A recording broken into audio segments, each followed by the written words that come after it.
Alhamdulillah wa salli wa sallam ala man ba'asa rahmatan lil alamin. Donc on a dit dans le hadith, Rasulullah sallallahu alayhi wa sallam a dit les deux causes ou les deux raisons qui le poussent à jeûner beaucoup dans le mois de Sha'ban, c'est que c'est un mois auquel beaucoup de personnes sont inattentives, qui se situe entre Rajab et Ramadan. Ensuite, deuxièmement, les yeux des serviteurs sont exposés à Allah subhanahu wa ta'ala durant le mois de Sha'ban, et Allah subhanahu wa ta'ala, Rasul sallallahu alayhi wa sallam, aime que ses actions soient exposées à Allah subhanahu wa ta'ala alors qu'il est en état de jeûne. Ça, c'est ce qui concerne, disons, l'exposition annuelle. Parce que les savants ont dit il y a d'autres types d'exposition des actions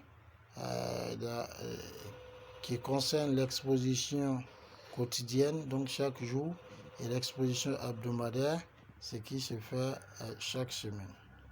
Concernant l'exposition al-yawmi, donc quotidienne, حيث تعرض أعمال العباد على الله عز وجل في كل يوم مرتين، فيرفع إلى الله سبحانه وتعالى عمل الليل في صلاة الصبح، ويرفع إليه عمل النهار في صلاة العصر، وذلك لما جاء عن أبي موسى رضي الله عنه قال قام فينا رسول الله صلى الله عليه وسلم بخمس كلمات فقال إن الله لا ينام وما ينبغي له أن ينام ويخفض القسط ويرفعه، يرفع إليه عمل الليل قبل النهار وعمل النهار قبل الليل، حجابه نور لو كشفت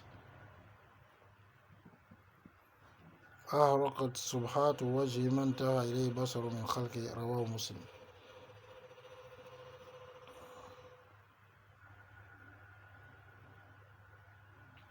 Et l'exposition donc quotidienne concerne les actions des serviteurs, c'est-à-dire chaque jour les actions sont élevées vers Allah subhanahu wa ta'ala deux fois.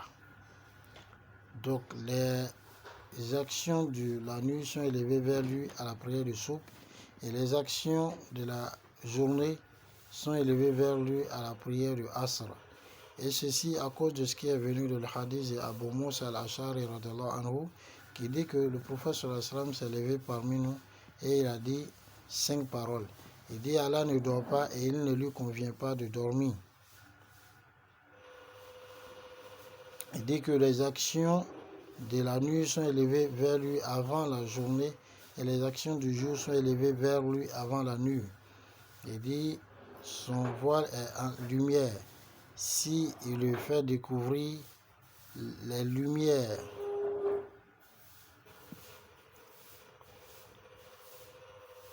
de sa face vont brûler tout ce sur quoi sa vie, sa vue sera portée parmi ces créatures, rapportée par Muslim.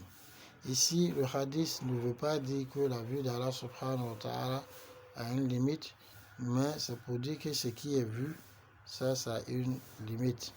Et ici, il y a dans le hadith que les actions du jour, de la nuit, sont portées vers lui avant le jour, et les actions du jour sont portées vers lui avant la nuit.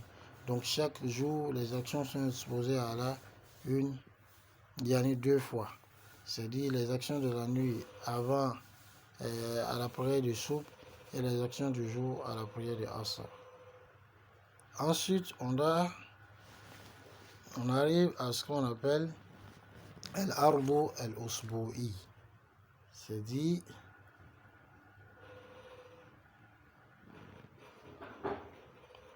al-ardu al-usbu'i, c'est-à-dire l'exposition hebdomadaire.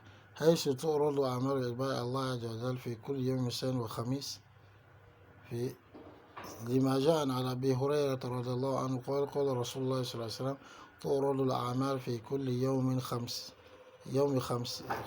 خميس واثنين فيغفر الله عز وجل في ذلك اليوم لكل امرئ لا يشرك بالله شيئا إلا امرؤ كانت بينه وبين أخيه شحناء فيقال اركوا هذين حتى يصلحا. رواه مسلم. وأخرجه الترمذي بلفظ تعرض الأعمال يوم الاثنين ويوم الخميس فأحب أن يرى عملي وأنا صائم. وقواه الألباني. ومعنى اركوا أي اتركوا. Donc ici, l'exposition des actions durant la semaine se fait les lundis et les jeudis. Et ceci à cause du hadith de Abu Hurairah dans lequel le messager d'Allah sallallahu alayhi wa sallam dit: les actions des fils d'Adam sont exposées chaque jeudi et lundi. Allah pardonne donc en ce jour-là à tout être humain qui n'associe rien à Allah subhanahu wa ta'ala, sauf quelqu'un qu'il y a entre lui et son frère une quelconque mésentente. On dirait alors accorder un délai à ceux-là afin qu'ils se réconcilient. Accorder un délai à ces deux-là afin qu'ils se réconcilient. C'est-à-dire, c'est rapporté par Muslim. De même, l'imam At-Tirmizi a dit dans une autre version que les actions sont exposées les lundis et les jeudis, et Rasul il aime être en jeûne alors que ses actions sont exposées. وقد استنبط أهل العلم حكما أو حكما أخرى لإكثار النبي صلى الله عليه وسلم في الصيام في شهر شعبان ومنها ما يلي. Donc ici, à partir de cela, on comprend que les raisons pour lesquelles le Rasulullah sallallahu alayhi wa sallam jeûnait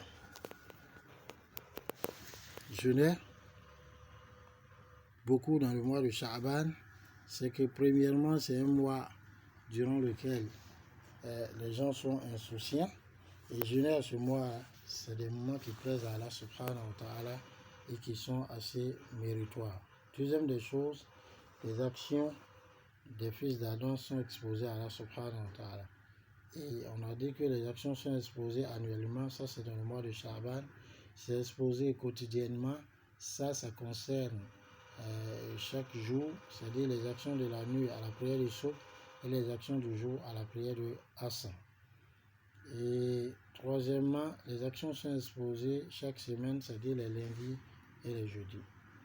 Les gens de science ont par analogie tiré des règles ou bien d'autres sagesses contenues dans le fait que Rasulullah sallallahu alayhi wa sallam jeûnait beaucoup dans le mois de Sha'ban. Et parmi ces règles, al-hikmatu salisa anna nisa an-nabi sallallahu alayhi wa sallam kana yakunu alayhinna siyam min Ramadan as-sabiq fala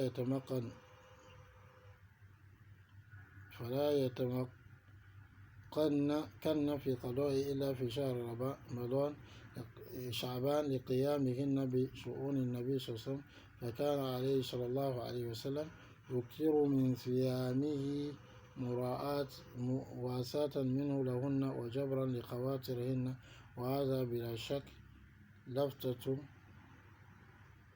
نبوية كريمة ممن وصفه ربه تبارك وتعالى بقوله وإنك لعلى خلق عظيم. L'une des troisièmes raisons que les savants ont évoquées, c'est que les femmes de Rasulullah sallallahu alayhi wa sallam, beaucoup de fois, elles avaient des crédits du jeûne de Ramadan qu'elles n'arrivaient pas à rembourser à cause donc de s'occuper de Rasulullah sallallahu alayhi wa sallam. Et Rasul sallallahu alayhi wa sallam jeûnait beaucoup, histoire donc de les accompagner, de les aider à jeûner. Et il y a en cela une noblesse de caractère pour celui pour qui Allah subhanahu wa ta'ala a dit wa innaka la'ala khuluqin azim, qui est doué d'une noblesse de caractère. La quatrième sagesse, anna sawma sha'ban mislu sunani rawatib binisba li salawat al-maktuba wa yakun ka'annahu ratiba li shahr ramadan wa sunnana siyami 6 أيام من شهر شوال كراتبة قبل البعضية لرمضان. الحكمة الخامسة أن في صيام شهر شعبان